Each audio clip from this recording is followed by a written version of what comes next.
We did it!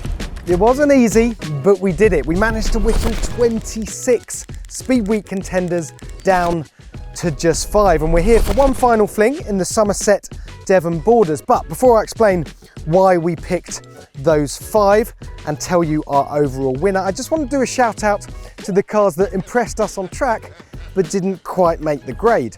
The Bentley Continental GT Speed.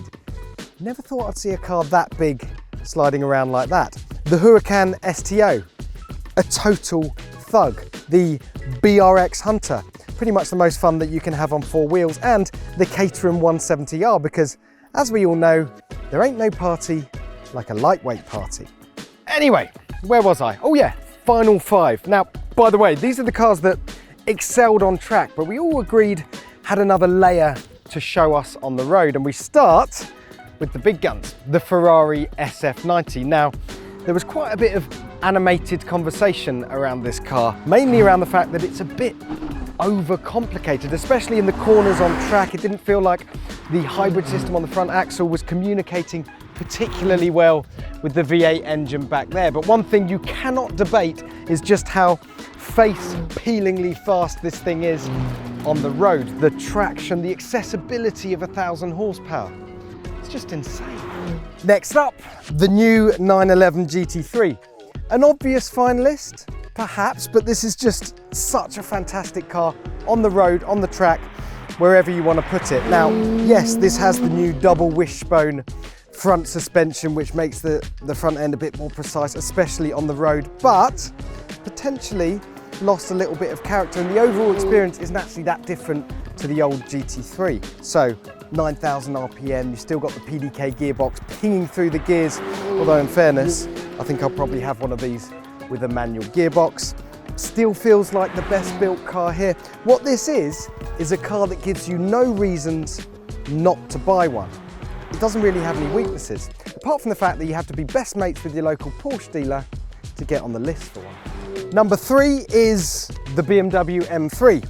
Don't worry, we're over the grille, we're not going to talk about that. What it probably needs, actually, is a bit more shape in the rear arch, but we'll leave styling to one side for a minute and talk about the question that still persists over this car's price. You can actually spec one of these up now to £100,000, but it is mercilessly competent, this car.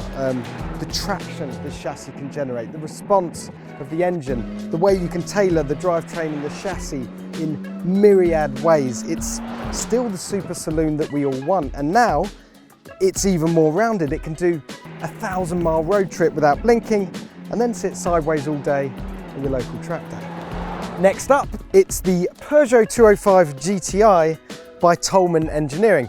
An odd choice, perhaps, but this extremely sympathetic resto mod is just fantastic to drive. It's been upgraded to be better than new and costs a mere £45,000. But for something that's going to make you smile and laugh every single day that you own it, I think that's a bit of a bargain. It might even work too. I actually drove this thing here this morning. I had a 50-mile drive, and genuinely, I didn't want to be in any other car in the entire world. When everything goes digital and electric, this is the sort of stuff we need in our garage. But the overall winner is the cheapest car in the entire test. It's the Hyundai i20N. Allow me to explain. I'll be honest, before Speed Week even started, we were all rooting for the little Hyundai. We wanted it to be good because it's small, it's fast, it's affordable in a sea of slightly overpriced stuff. And boy, has it delivered.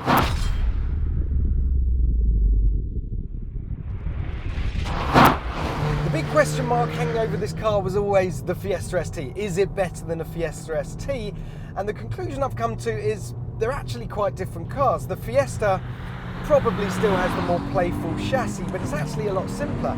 It's only got 3 fairly primitive driving modes, and in this thing you can change literally any parameter that you can think of, and then you can save your presets to these 2 big N mode buttons on the steering wheel. And in that respect, it's a bit like a baby BMW M3, and it makes this car feel like astonishing value, a proper gadget to play with.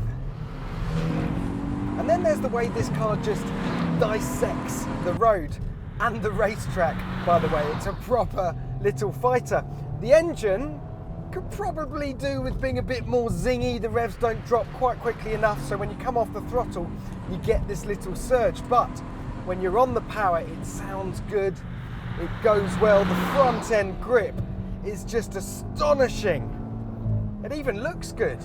I mean, honestly, what more do you want for a car that's gonna make you smile every single day and cost 25 grand, probably 250 quid a month?